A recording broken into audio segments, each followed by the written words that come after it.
बिस्मिल्लाहिर्रहमानिर्रहीम। आज हम osmo regulation in different environment को स्टडी करेंगे।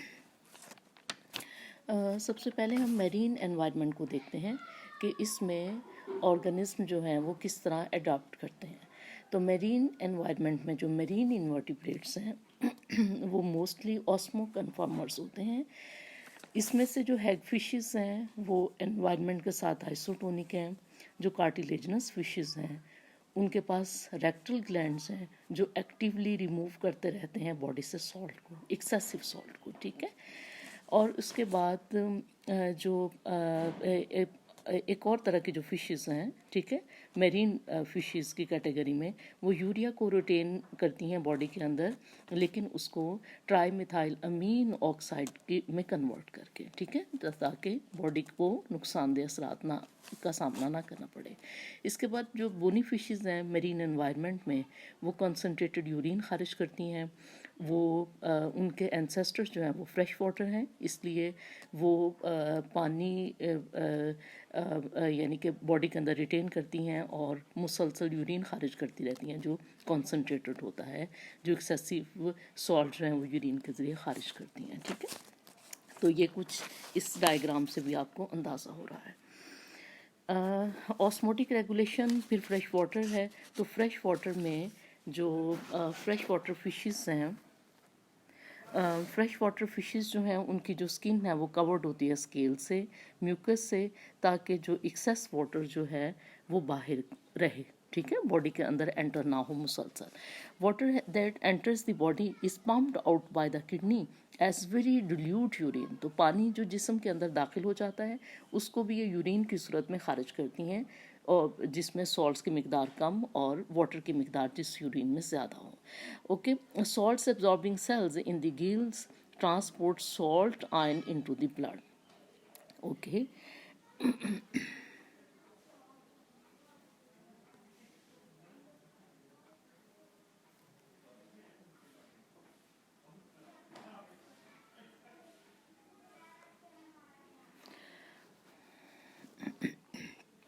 इसमें हम इसका ज़रा मैकेनिज्म देख लेते हैं कि gain of water and salts ion from food marine fish में, ठीक है, excretion of salts and ion from gills है, and osmotic water loss through gills and their parts of body surface.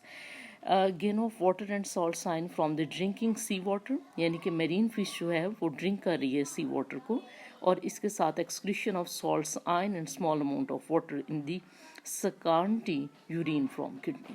Then the osmoregulation in freshwater fish, gain of water and some ions in food, uptake of salt ions by gills, osmotic water gains through gills and other body parts, excretion of salts ion, and large amount of water in dilute urine from kidney.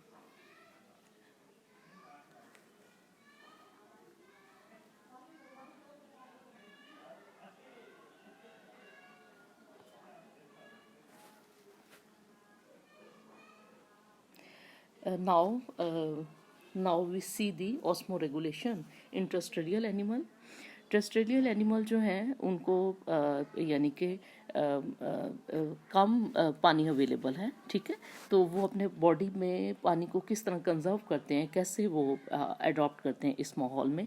तो protective environment, तो terrestrial environment में protective outer layer जो है वो आती है, ठीक है।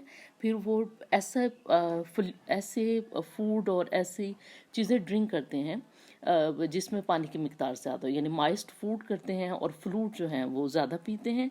बिहेवियरल एडाप्टेशंस जो हैं वो अपने अंदर लेके आते हैं, adaptations to use metabolic water. इसके साथ साथ उनके जिस्म में मेटाबॉलिज्म से जो वाटर बन रहा है वो उसको अपने इस्तेमाल में लेके आते हैं। एक्सक्रीटरी एडाप्टेशंस जो हैं वो लाते हैं। Fluid in which body compartments is being regulate. इनकी बॉडी के अंदर जो है प्रोटेक्टिव लेयरिंग आप देख सकते हैं कि वो फीदर्स हैं बर्ड्स में, और जो आर्थ्रोपोड्स हैं उनकी बॉडी जो है उसके ऊपर ये कैराटिनाइड्स के जो एक्सोस्केलेटन जो है वो मौजूद हैं। डेज़र्ट का जो एनवायरनमेंट है, जहाँ पे इंतहाई कम जो है वो पानी अवेलेबल है, बहुत कमी है जहाँ पे पानी की, तो वहाँ पे एनिमल्स अपने अंदर किस तरह अडाप्टेशंस लाते हैं। These animals live in burrows to avoid the sun. तो ऐसे एनिमल्स या तो उसमें रहेंगे, बरोस में रहेंगे। तो इसकी जो एग्जांपल है कैंगरू रैट है। तो कुछ ऑर्गेनिज्म जो हैं वो intake water from the other sources like the food also. Yeah, scorpions have outer hard skin to reduce water loss. Camels store fat in hump and water in long neck and also have cushioned food. यहाँ पे अब kangaroo that की जो example है उसको हम ज़रा देखते हैं। Terrestrial animals lose water by evaporation, by respiratory and body surfaces, excretion and elimination of feces. Water is replaced by drinking water in food and retaining metabolic water. Sorry. Animals remain cool in burrows during daytime. Respiratory moisture condenses in nasal passages or metabolic water from dry seeds.